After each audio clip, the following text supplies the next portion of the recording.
Miss হবে না আপনার পছন্দের টিভি শো। দেখুন জি5 অ্যাপে একদম ফ্রি। আমি এখানে এক মুহূর্ত থাকবো না। চল বৎস, চল চল চল চল চল চল। বাবা বাবা বাবা বাবা, আপনি যাবেন না, আপনি যাবেন না বাবা। বাবা দয়া করে যাবেন না, না না না, আপনি যাবেন না বাবা। এবার দেখছি আনন্দকে ডাকতেই হবে, একটা ব্যবস্থা করতেই হবে। ওরে ছাড়, ওরে ছাড় পাপিষ্ঠ।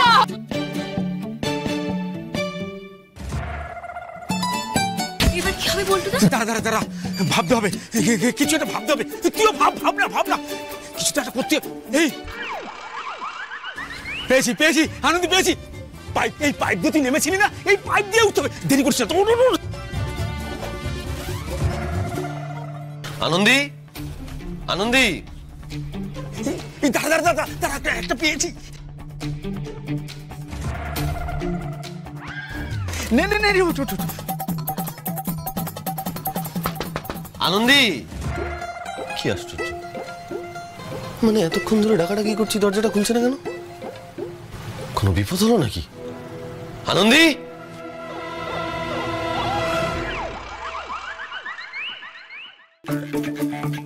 আরে কি আশ্চর্য, শুনছেন? আপনি এখনো ঘুমোচ্ছেন?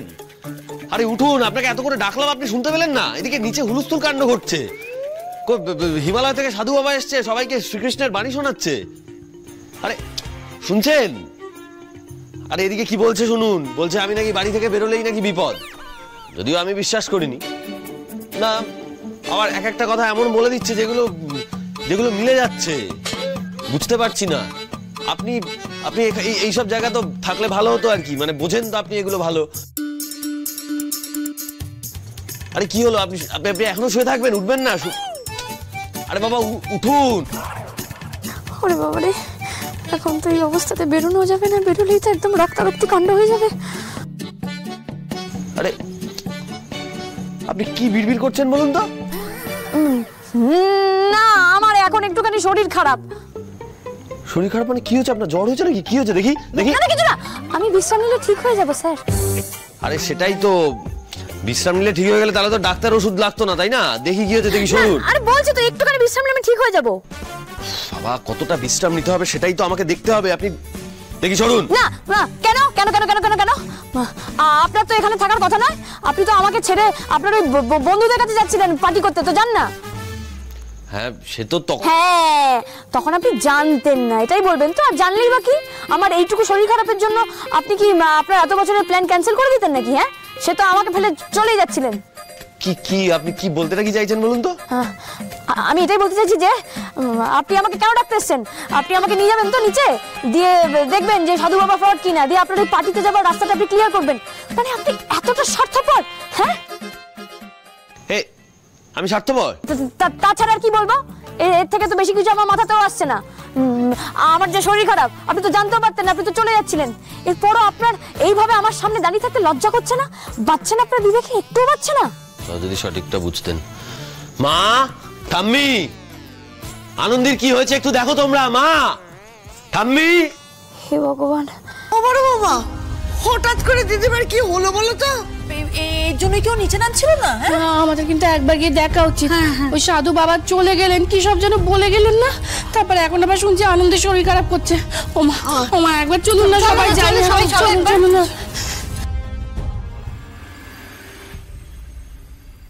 আনন্দি, ও আনন্দি, আনন্দি, আনন্দি কি হয়েছে তোর? মা, কি হয়েছে আনন্দি? কথা বল না আনন্দি। মা দেখি মুখ কানা দেখি আমি একবার। কি হয়েছে? দেখি বাবা, ও মা, কি কাণ্ড? বাবা, ও বাবা, আপনি মহাপুরুষ বাবা, আপনি যা ইচ্ছে তাই করতে পারেন। আমরা অপরাধ করে থাকলে আমাদের ক্ষমা করে দিন বাবা। কিন্তু উনি এখানে এলেন কি করে ঠাম্মি? বাবা, ওরে বাবা, যোগ বলে যা ইচ্ছে তাই করতে পারেন। উনি না ওই আনন্দকে অদৃশ্য করে দিয়ে সোজা আনন্দের খাটে এসে বিশ্রাম নিচ্ছেন শুয়ে। হ্যাঁ, যোগ বল এত কিছু হয় ঠাম্মি? এসব করা যায়? কি জ্বালা! তুই কেন বুঝতে পারছিস না? শোন, আমার কি মনে হয় বলতো, ওই দিদি ভাই না ওই বাবাকে দর্শন করার জন্য তো নিচে যায়নি, তাই বাবা না খুব ক্ষেপে গেছে, আর ক্ষেপে গেছেন বলেই না সোজা আনন্দের ঘরে চলে এসেছে। আরে ঠাম্মি, উনি তো হিমালয় থেকে সোজা হেঁটে এসেছেন, মনে হয় ক্লান্ত হয়ে গেছেন। তাই হবে হয়তো গো। কিন্তু বাবা বলছি, আপনি এই ঘরে ঢুকলেন কি করে? ও বাবা, বাবা বলছি আপনি রুষ্ট হবেন না। আমাদের আনন্দের উপর কিন্তু আপনি একদম রুষ্ট হবেন না। বাবা গো, আনন্দে আমাদের বিপদে আপদে সবসময় রক্ষা করে এসেছে বলে আমাদের বাড়ির মেয়ে কটার মুখে একটু হাসি ফুটেছে বাবা। আমি বলছি আনন্দে খুব ভালো মেয়ে বাবা। ফিরিয়ে দিন বাবা, ঠিক বলেছে, ফিরিয়ে দিন আনন্দকে। বাবা, বাবা আনন্দী খুব ভালো মেয়ে, ওকে ছাড়া আমরা থাকতে পারবো না বাবা, ওকে ফিরিয়ে দিন বাবা। হ্যাঁ বাবা, ফিরিয়ে দিন। এ বাবা, আমি আনন্দী, এরকম গোফ। আনন্দী, তুমি? আরে তুমি তো ফাটিয়ে দিয়েছো। তুমি এরকম সাধু বাবার ছদ্মবেশে নিচে গিয়ে ছেলেদের ওই হোলি পার্টিতে যাওয়াটা বানচাল করলে আনন্দী। কি নিয়ে আলোচনা হচ্ছে ঘরে?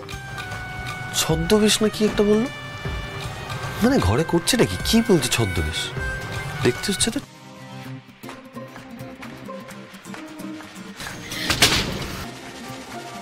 না দাদা ভাই, সরি, এটা মেয়েদের ব্যাপার। তুমি এখানে, তোমার এখানে নো এন্ট্রি। হ্যাঁ। আরে বাবা তনুশ্রী, আমি ওষুধ নিয়ে এসেছিলাম। ওষুধ পড়ে গেছে, কোনো চিন্তা নাই, যাও।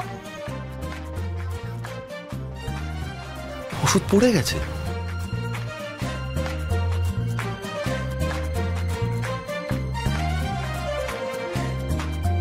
ও দিদি, একদম মোক্ষম দাওয়াই দিয়েছিস। বাড়ি শুদ্ধ সবাইকে খুব জব্দ করেছিস। নাহলে ভাবা যায় দিদি, আজ তোর জন্য এই দোলের দিনে সব কটা ছেলে কিনা বাড়িতে রয়েছে। ঠাম্মি, শুধু দোলের দিন বাড়িতে থাকলেই তো হবে না, সবাইকে তো আসতে হবে। কিন্তু তারা কি খেলবে? সে তো কেষ্ট ঠাকুরই জানে। এ বাড়ির ছেলে পুলেগুলি যে তেদর, আমাদের তো পাত্তাই দেয় না। আহা ঠাম্মি, পাত্তা না পেলেও পাত্তা ছিনিয়ে নিতে হবে। আরে বাবা, সাধু বাবার বেশি ওদের মনের মধ্যে ভয় তো ঢুকিয়ে দিয়েছি। এবার দেখি এই ধরা চুড়ে ছেড়ে নিচে গিয়ে ওদের মনে যদি একটুখানি ফাগুনের রং লাগানো যায়। আজ যাচ্ছি না, প্রতি বছর তো যাই, এ বছরটা ছেড়ে দাও। শোন, আমার যাওয়া হচ্ছে না বুঝলি। দেখ, কারণটা আমি বলতে পারছি না, তবে আমি যাচ্ছি না। তোরা এনজয় কর না, তোরা এনজয় কর। হ্যাঁ, এ কি আপনারা দোল খেলছেন না? আজকে দোলের দিন, বাড়িতে সবাই চুপচাপ, কি ব্যাপার?